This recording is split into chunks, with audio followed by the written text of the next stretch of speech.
उसकी एक सुंदर सी पत्नी और एक बहुत सुंदर पुत्री थी। अभी बच्ची छोटी थी कि दुर्भाग्य से उसकी मां का देहांत हो गया। पिता को उसका पालन पोषण दुर्लभ हो गई, तो उसने दूसरा विवाह कर लिया। जिस स्त्री से उसने विवाह किया वह एक विधवा थी।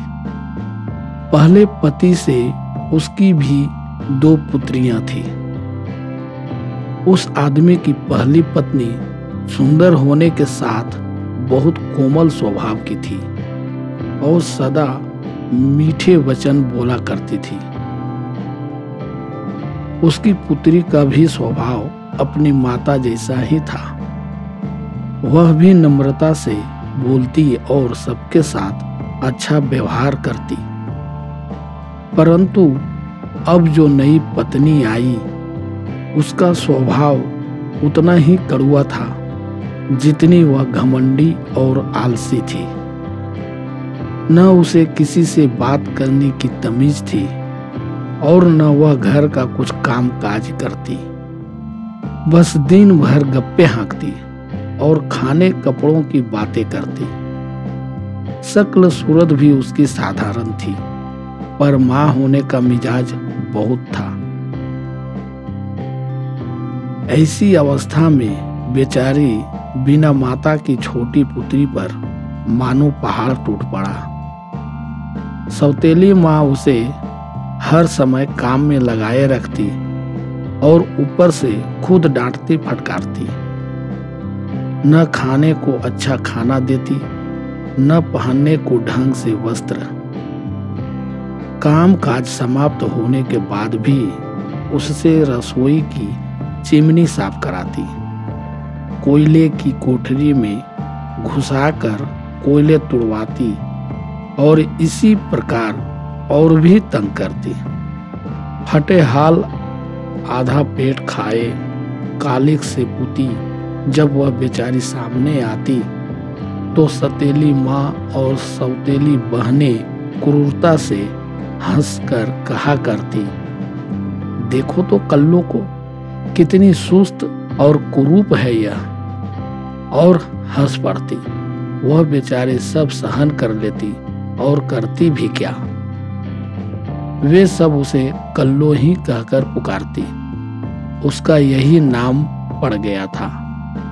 असली नाम क्या था सब भूल गए और हमें भी नहीं मालूम। कल्लू सिंड्रेला, बस यही नाम हमें भी पता है। सिंड्रेला के साथ सौतेली माँ का निर्दयता का व्यवहार उसके पिता से छुपा न था, पर पत्नी की जली कटी बातों और कड़वे स्वभाव के कारण वह चुप ही रह जाता। एक दिन देश के राजा की ओर से घोषणा हुई, राजा के यहाँ बड़ा भोज होगा, नाच होगा। सभी राजकुमारियां, सुंदर कन्याएं भोज में आमंत्रित थी। राजकुमार को जो कन्या अच्छी लगेगी वह उसी से विवाह करेगा। घोषणा सिंड्रेला की सौतेली माँ ने भी सुनी, उसकी सौतेली बहनों ने भी सुनी। बस फिर क्या था, उसके मन चंचल हो उठे। हम अवश्य राजा के भोज में जाएंगे। वे बोली, हाँ हाँ अवश्य मेरी प्यारी पुत्रियों। माँ ने कहा, वह तुम दोनों में से एक को अवश्य पसंद कर लेगा। तुम्हारी जैसी सुंदरियां और है कहाँ? उसने गर्व से कहा और अपना मुख दर्पण में देखने लगी। मेरी ही जैसी है, वह मन में खुश होकर सोचने लगी। सिंड्रेला की बहनें भोज में जाने की तैयारी करने लगी। उन्होंने खूब बनाव श्रृंगार किया, कभी वह वस्त्र कभी यह वस्त्र। उस सब काम में बेचारी सिंड्रेला की आफत ही तो आई।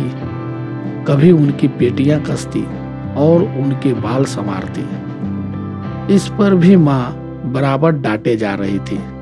अंत में जब दोनों बहनें तैयार होकर चलने लगी तो छोटी ने पूछा, अरे सिंड्रेला, तू नहीं जाएगी भोज में?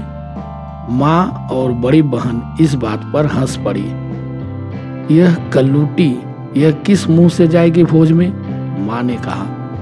जरा इसका मुख तो देखो। सिंड्रेला मन महसूस कर रह गई। बहनों के चले जाने के बाद सिंड्रेला अपनी कोठी में जाकर रोने लगी। राजा की घोषणा तो उसने भी सुनी थी। मन उसका भी चाहता था भोज में जाने को, पर अब चिथड़ों को पहनकर कालिक से पूती वह कैसे जा सकती थी। सहसा कुछ ध्वनि सुनाई पड़ी। सिंड्रेला ने चौंक कर ऊपर देखा तो सामने एक परी वह माता खड़ी थी। वह माता सब बच्चों की होती है। बिना माँ के बच्चों का वह बहुत ध्यान रखती है। वह माता ने प्यार से मीठे स्वर में पूछा, सिंड्रेला तू नहीं जाएगी बेटी भोज में? सिंड्रेला ने दुखी मन से उत्तर दिया, हाँ जाती तो, पर न मेरे पास वस्त्र है न आभूषण। वह माता परी ने तभी सिंड्रेला को बगीचे से एक कद्दू तोड़ लाने को कहा। वह कुछ न समझी। कद्दू से भोज में जाने का क्या संबंध हो सकता है, पर उसने वह माता की आज्ञा का पालन किया। सिंड्रेला कद्दू तोड़ लाई। परी ने कद्दू को अपनी छड़ी से छू दिया। वह तुरंत एक सुंदर रथ बन गया। सिंड्रेला आश्चर्य से देखती ही रह गई। अच्छा, अब तुम चूहेदान में जाकर देखो, कोई चूहे घुसे हो तो ले आओ। सिंड्रेला चूहेदान उठा लाई। उसमें 6 चूहे उछल कूद कर रहे थे। परी ने उन्हें भी छड़ी से छू दिया। वे ऊंचे तगड़े घोड़े बनकर रथ में जुट गए।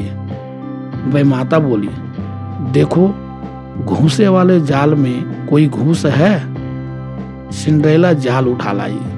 उनमें 3 मोटी मोटी घूंसे थी। परी ने उन्हें कोचवान बना दिया और वे अच्छी पोशाक पहने हुए तुरंत रथ हाँकने को तैयार हो गए। अब बगीचे के कोने में देखो, वहां छिपकलियां होगी, उन्हें भी पकड़ लाओ। सिंड्रेला को गमलों के पीछे 6 छिपकलियां मिल गई। परी ने उन्हें चमकीली भड़कदार पोशाक पहने सेवक बना दिया। वे रथ के आगे पीछे जा खड़े हुए। परी ने तब मुस्कुराकर कहा, लो तुम्हारा सामान हो गया, अब जा सकती हो भोज में। सिंड्रेला ने परी से कहा, पर मेरे वस्त्र तो चिथड़े हैं। उसने अपनी छड़ी से तब सिंड्रेला के वस्त्र भी छू दिए। उसके वस्त्र तुरंत रानियों के से हो गए और अनेकों आभूषण भी उसके शरीर पर दमकने लगे। और उसके जूते तो बस निराले ही थे, शीशे के बने हुए चिकने चमकदार। सिंड्रेला का मन प्रसन्नता से नाच उठा। वह बोली, धन्यवाद मेरी प्यारी बेमाता, तो अब मैं जाऊं?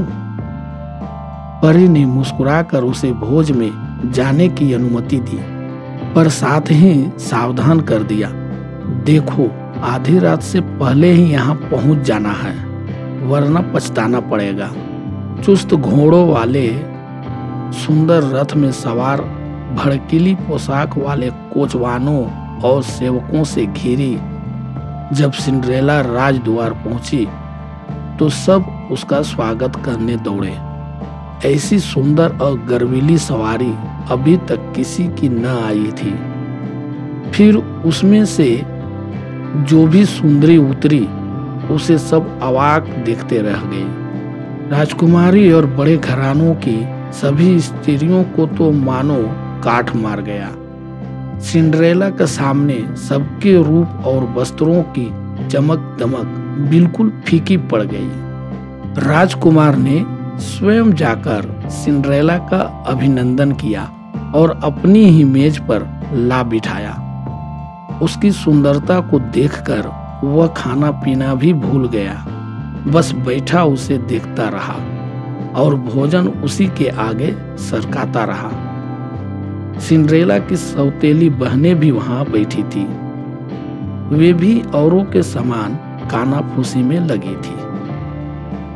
सभी कह रहे थे, ऐसा रूप और ऐसी सज्जा तो हमने कभी देखी नहीं थी। राजा और रानी भी बस प्रसन्न होकर मुस्कुराए जा रहे थे।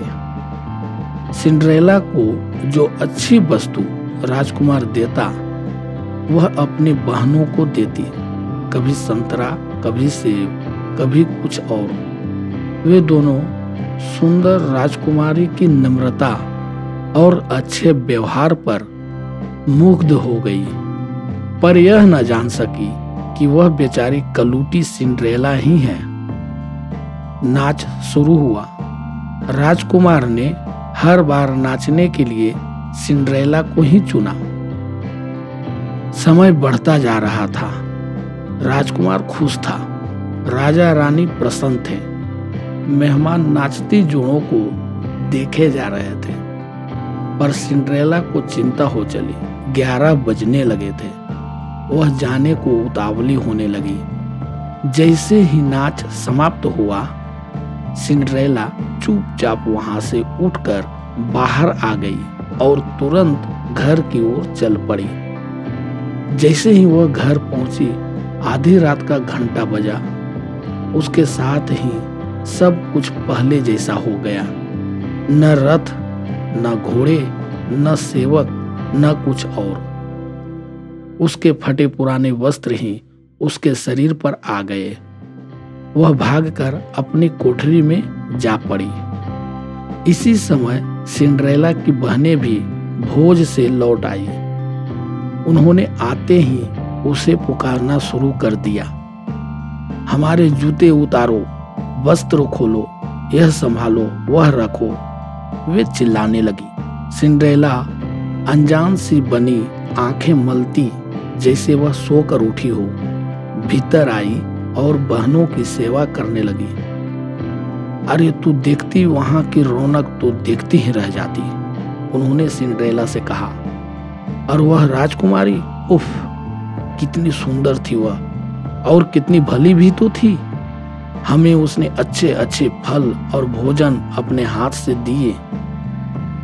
वे बोले जा रही थी, सिंड्रेला सुन रही थी। अब सब समझ रही थी, पर कह तो कुछ नहीं सकती थी। अगली संध्या को फिर भोज की घोषणा हुई। सिंड्रेला की बहनें भी साज सज्जा करके भोज में गई। उनके जाने के बाद वैमाता ने फिर आकर सिंड्रेला को सुंदर राजकुमारी का रूप दे दिया और आधी रात से पहले लौट आने की चेतावनी देकर उसे भोज में भेज दिया। वह शाम भी पिछली शाम के समान ही बीतने लगी।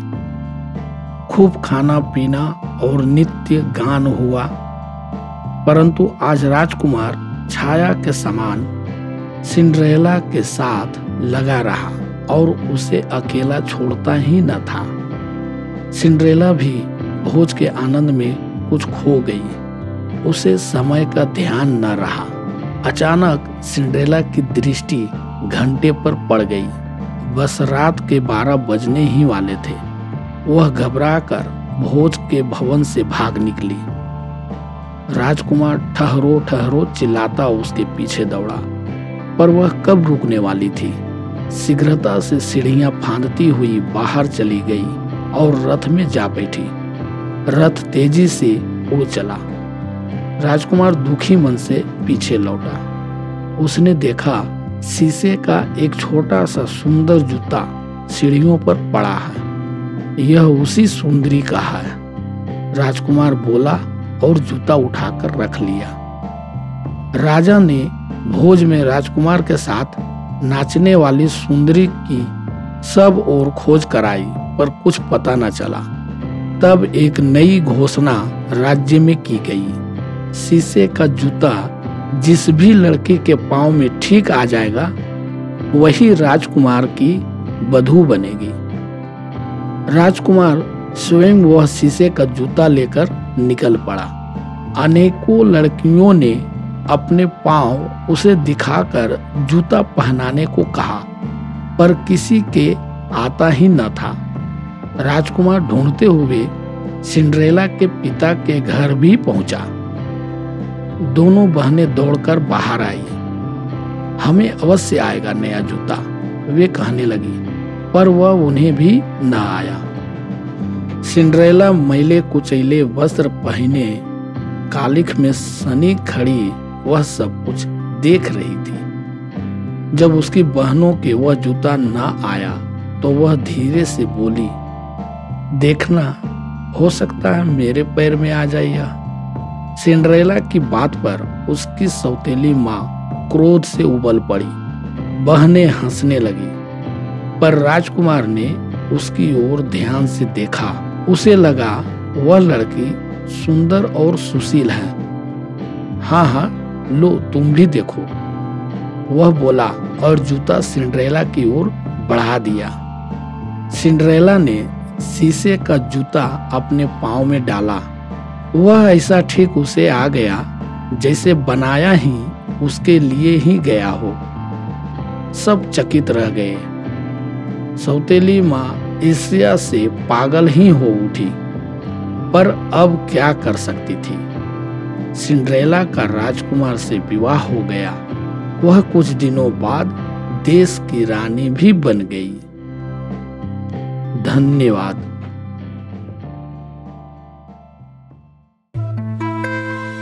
अगर ये कहानी आपको अच्छी लगी तो वीडियो को लाइक करें, इस चैनल को सब्सक्राइब करें और अपने मित्रों को भी ये वीडियो शेयर करें। धन्यवाद।